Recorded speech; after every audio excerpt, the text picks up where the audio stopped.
waktu matahari naik. Perhatikan saya.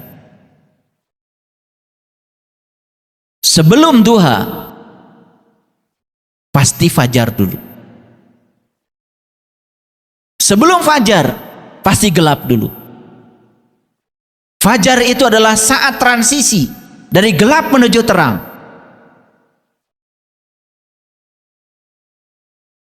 Dan itu etapa yang sangat berbahaya. Itu terjadi saat waktu subuh. Maka Allah juga bersumpah dalam Al-Quran, Qul a'udzu birabbil falaq. Katakanlah, aku berlindung kepada Allah dari subuh. Kenapa kita harus berlindung kepada Allah dari subuh? Kenapa kita harus berlindung dari subuh?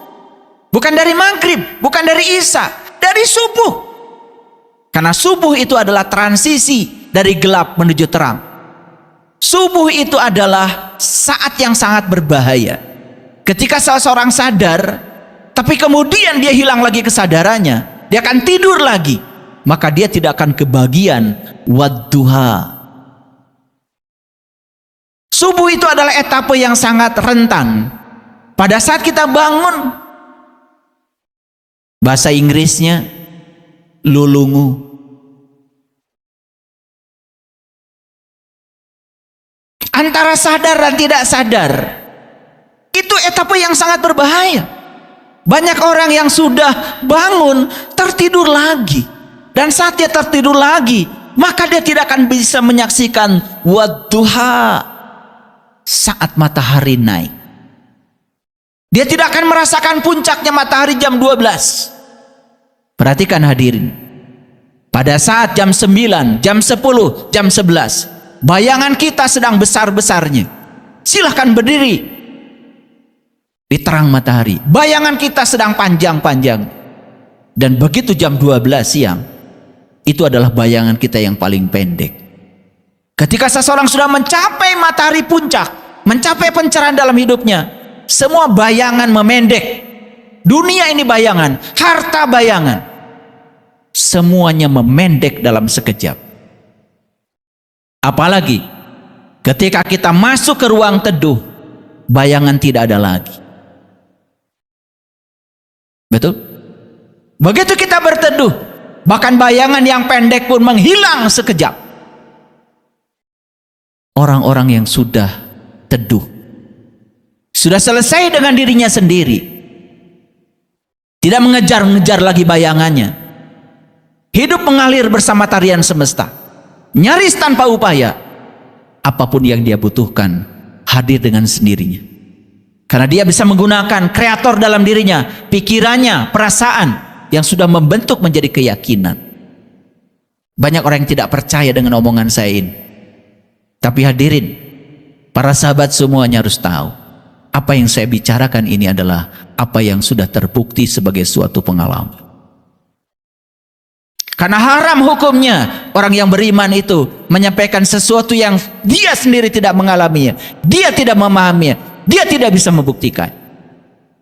Semua yang saya bicarakan saya bisa pertanggungjawabkan. Saya ilmuwan. Kalau ilmuwan berbicara pakai data, kalau ilmuwan berbicara pasti pakai bukti. Jangan belajar sama saya kalau saya tidak bisa membuktikan itu. Saya sampaikan pengetahuan ini setelah saya riset dalam waktu yang cukup panjang. Dan saya tidak mungkin menyampaikan sesuatu yang saya baca hari ini, besoknya sampaikan pada halayak. Itu bukan sifat saya. Wadduha, sudah lewat kan? Fajarnya, sudah lewat subuhnya. Berarti kita sudah memasuki matahari saat dia naik. Beruntung mereka yang sudah ada di etape ini. Makanya ayat selanjutnya, walaili idza saja, demi malam apabila ia telah lenyap. Kegelapan sudah tidak ada lagi. Kegelapan itu tidak perlu diperangi. Kita tidak usah memerangi kegelapan. Kenapa? Hadir saja sebagai cahaya. Dalam sekejap kegelapan itu sirna.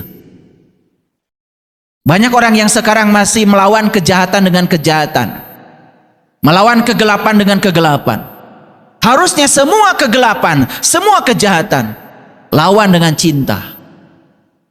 Dalam ajaran leluhur kita di tanah Pariangan ini, puncaknya tertinggi spiritual adalah nyaah kanu ngewa. Sayang pada orang yang membenci kita, karena mereka adalah guru kita. Mereka dihadirkan ke semesta untuk menjadi guru kita, guru kesabaran kita. Dalam psikologi itu yang disebut dengan PEP, pelatih emosi pribadi.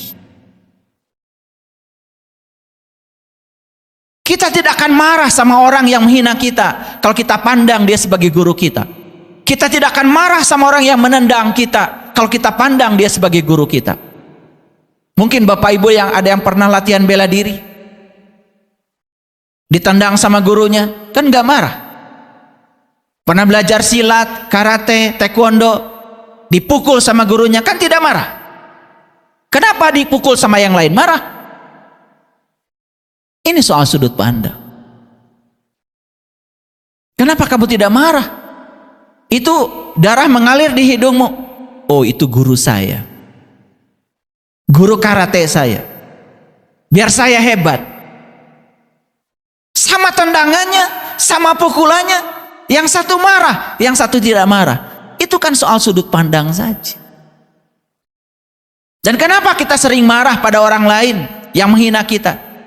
Karena kita menganggap dia sedang menghina kita. Coba anggap dia sebagai guru kita. Dia adalah pelatih emosi pribadi saya. Semua kita itu oleh semesta disediakan pelatih emosi pribadi untuk mendewasakan kita.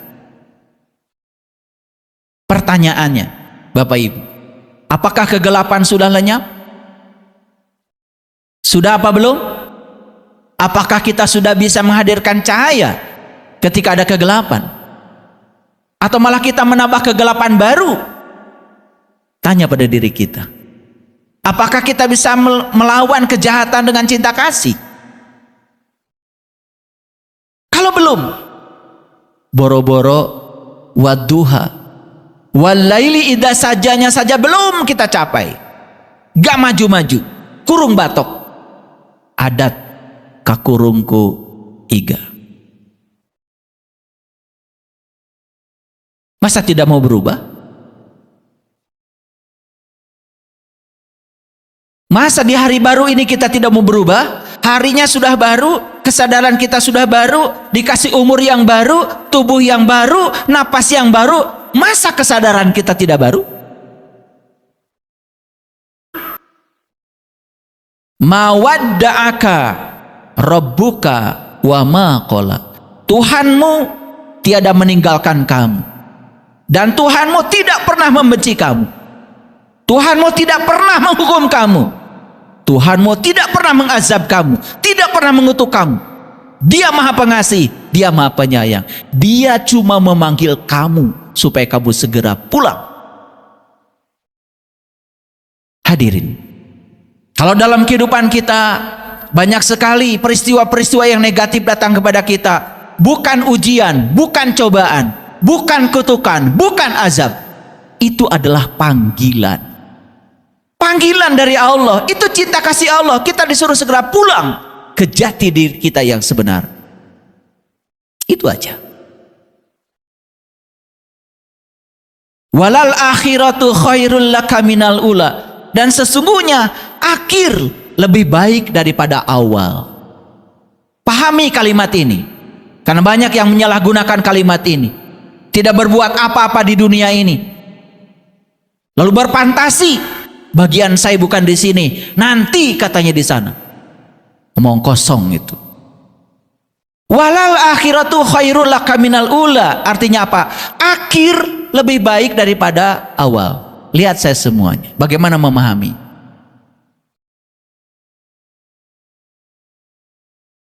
Apa akhir itu? Akhir itu akibat.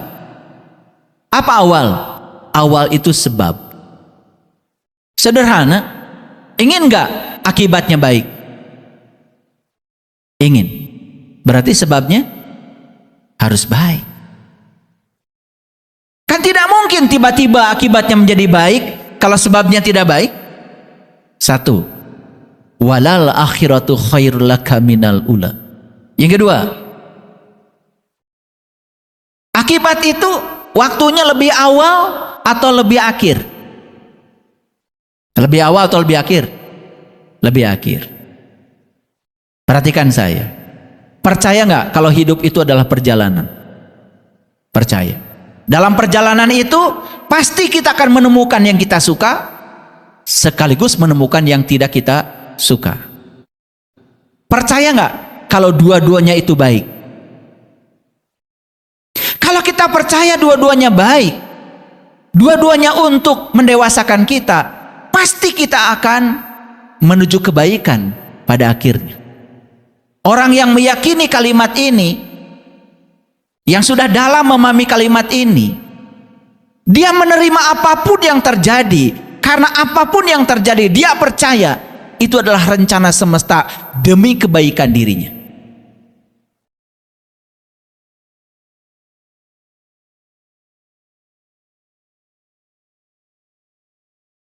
Ada nggak orang sakit malah setelah sakit dia menjadi sadar? Ada? Ada. Ada nggak orang yang setelah bangkrut baru sadar? Ada? Malah ketika dia sehat tidak sadar, ketika dia belum bangkrut tidak sadar. Betul? Hidup adalah perjalanan. Yang namanya perjalanan, kita tidak selalu mendapatkan yang kita inginkan. Tetapi kalau percaya kepada Allah, semua yang terjadi padamu, apakah itu diinginkan, tidak diinginkan, tapi kamu percaya itu adalah cinta kasih Allah, pada akhirnya pasti akan menjadi lebih baik. Tidak ada peristiwa di semesta ini kecuali untuk membaikan kita. Itulah walal akhiratu khairul laka minal ula. Walau saufa yu'tika rabbuka fatardo.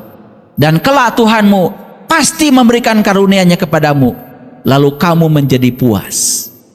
Lihat saya semuanya. Kapan karunia itu datang? Karunia akan datang kepada kita, dan kita merasa puas dengan kehidupan kita setelah kita melampaui semua dualitas apa adanya. Setelah kita bisa menerima semua dualitas apa adanya. Apa yang terjadi pada kita selama ini? Yang disebut suka oleh kita dicengkram habis-habisan. Apa yang disebut kita tidak suka ditendang habis-habisan. Begitu? Orang yang semacam ini belum bisa melampaui dualitas, tidak akan pernah mendapatkan karunia apapun.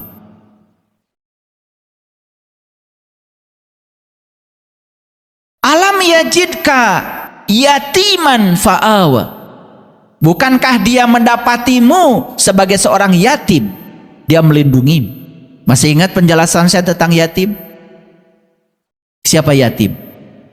Yang tak beribu, yang tak berbapak, yang tidak pernah dilahirkan. Siapa yatim? Yatim ini jiwa kita, diri pribadi kita yang sejati. Quran surat Ad-Duha bukan cerita diri kita yang fisik, tapi surat Ad-Duha sedang cerita diri kita yang asli, diri kita yang spiritual, diri kita yang awal, diri kita yang abadi, diri kita yang tidak hancur, diri kita yang tidak pernah terkena kematian. Alam yajidka yatiman fa'awa. Bukankah dia mendapatimu sebagai yatim, lalu dia melindungimu? Bapak Ibu, percaya nggak?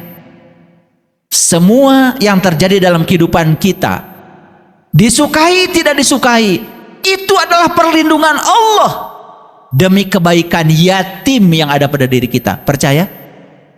Percaya? Dipasangkan dengan suami yang seperti itu, dipasangkan dengan istri yang seperti itu. Percaya nggak kalau itu perlindungan Allah? Percaya apa tidak? Percaya apa tidak? Kenapa kalian menolak? Kenapa kalian uring-uringan?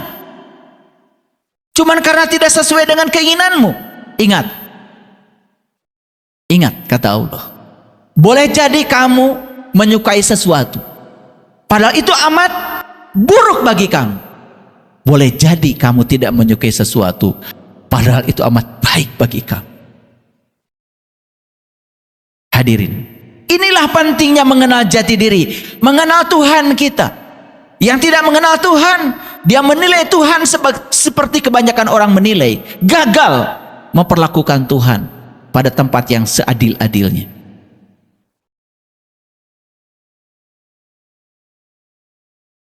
Wa wajadaka dolan fahada. Orang Jawa kalau bilang jalan-jalan apa tuh? Dolan-dolan, itu dari bahasa Arab. Dolan itu sesat. Jadi dolan-dolan itu berarti sesat-sesatan.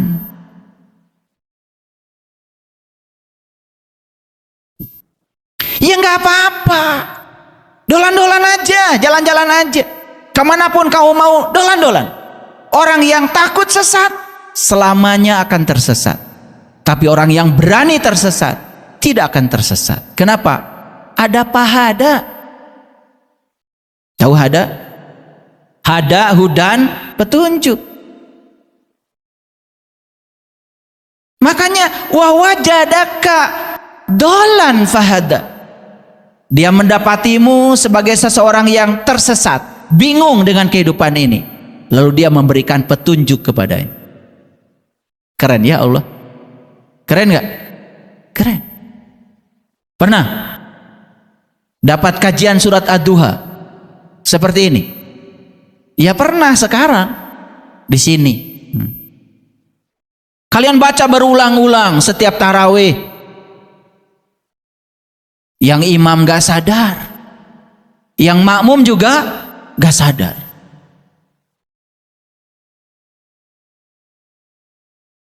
Semua melakukannya tanpa sadar, padahal pesannya begitu luar biasa. Aku dapati kamu sebagai yatim, lalu aku melindungimu. Aku dapati kamu bingung, dolan, sesat, lalu aku ngasih petunjuk kepadamu. Wa wajadaka dolan fahad. Hebat ya leluhur kita itu. Ngambil bahasa aja benar ya. Yang saya sampaikan tadi. Bahasa gambaran rasa. Bahasa itu gambaran kecerdasan, gambaran peradaban yang sudah dicapai oleh leluhur kita. Luar biasa. Dan kita tidak pernah belajar etimologi. Tidak penasaran. Kenapa? Ada kata-kata dolan. Dolan-dolan. Jadi dolan-dolan apa? Sesat-sesatan. Pulang lagi nggak ke rumah? Ya pulang. Dan biasanya kalau kalian dolan-dolan, kan senangnya kepada yang baru. Betul? Iya. Mau ke Jepang. Kan sebelumnya belum pernah ke Jepang. Dolan-dolan nggak? Dolan-dolan. Balik lagi nggak ke rumah? Balik lagi. Tenang aja. Ada pahada. Ada orang yang bisa ditanya, ada tour guide yang bisa ditanya. Gak ngerti bahasa Jepang, udah papa tawe. Betul nggak? Bisa bahasa Inggris sedikit-sedikit, cuma yes, no, gak apa-apa. Balik pasti. Betul nggak? Gak pulang juga pasti dideportasi. Makanya hidup itu sebetulnya gak apa-apa, gak usah takut apa-apa. Gak usah takut.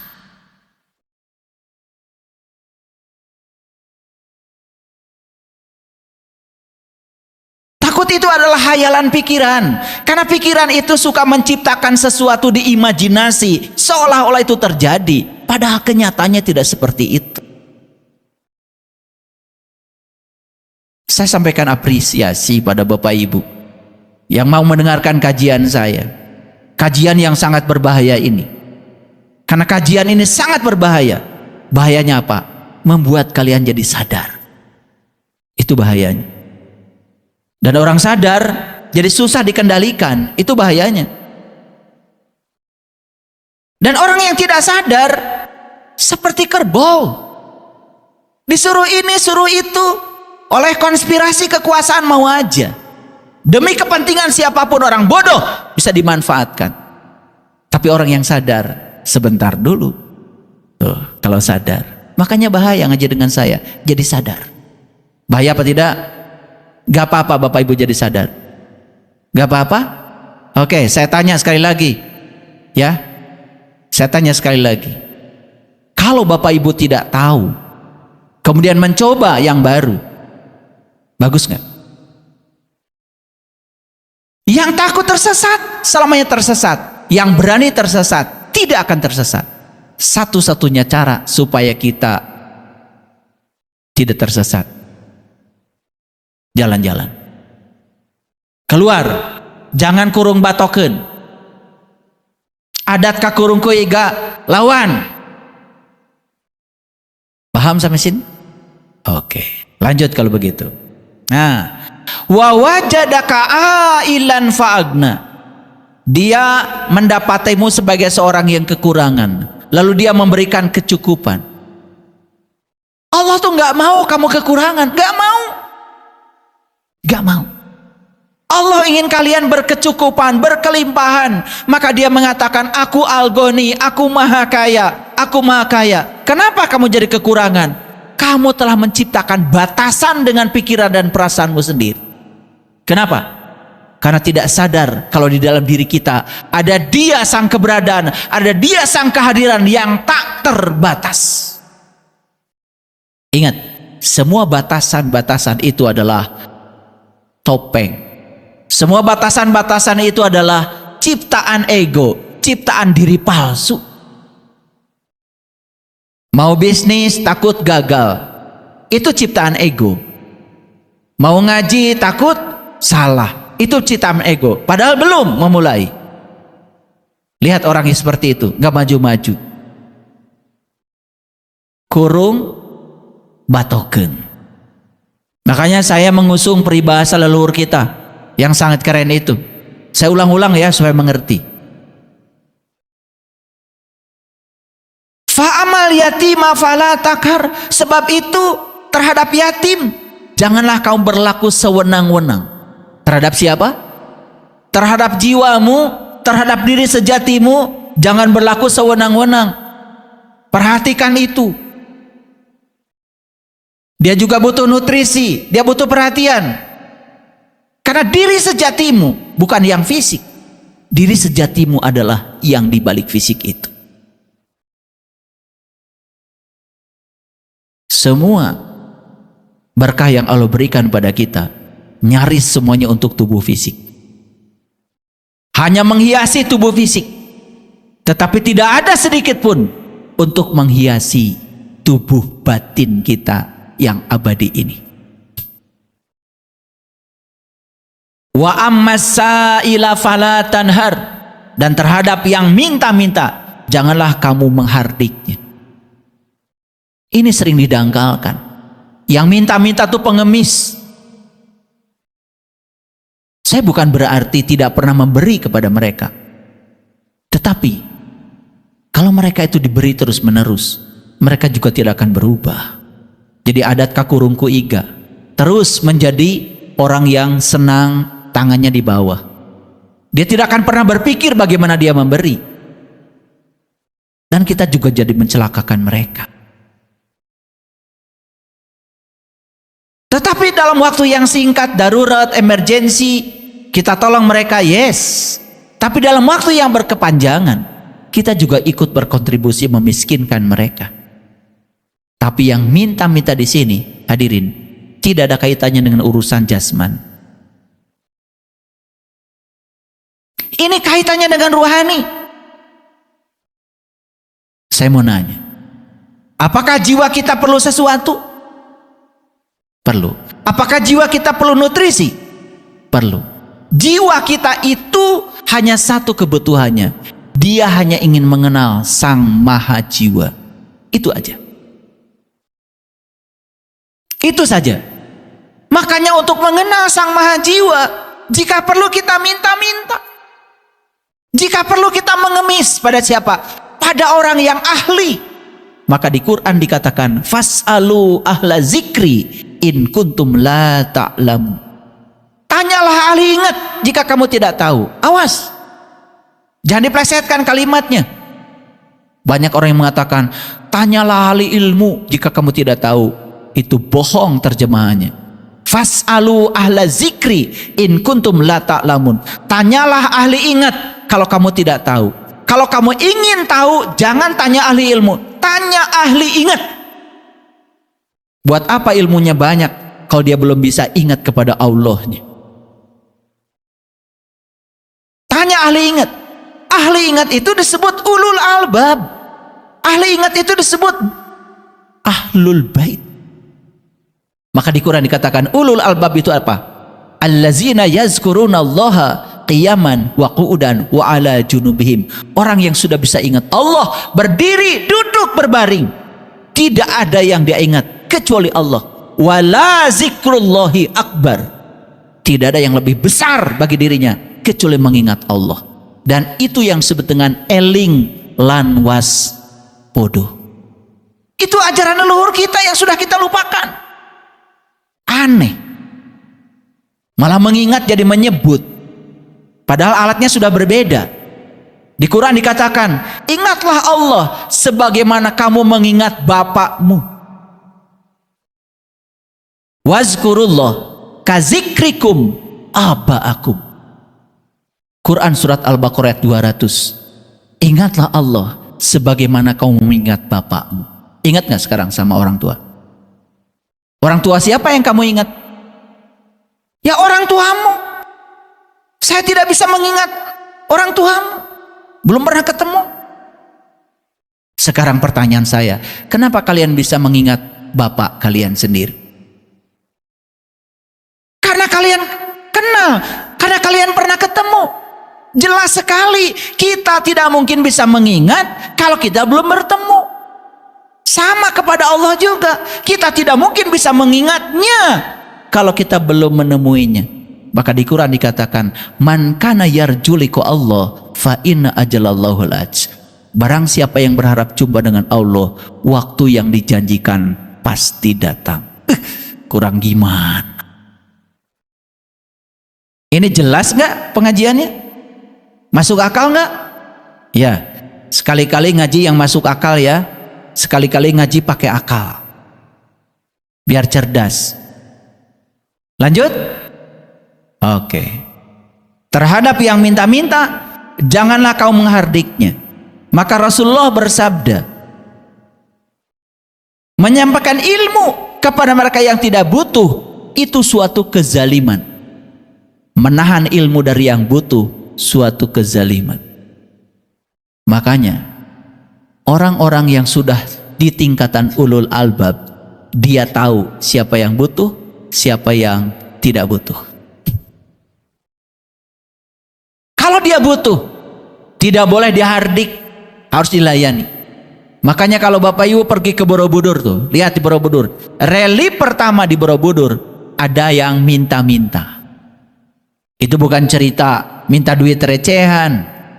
Itu adalah seorang pencari kebenaran, seorang Bani Israel, orang yang berjalan menuju Tuhan, yang sedang meminta pada gurunya diajarkan tentang diri sejati. Pernah nggak Bapak Ibu minta-minta ilmu pada ahli ilmu, kepada ahli zikri, kepada ahli ingat? Pernah? Ya. Pernah? Apa yang Ibu Bapak minta selama ini?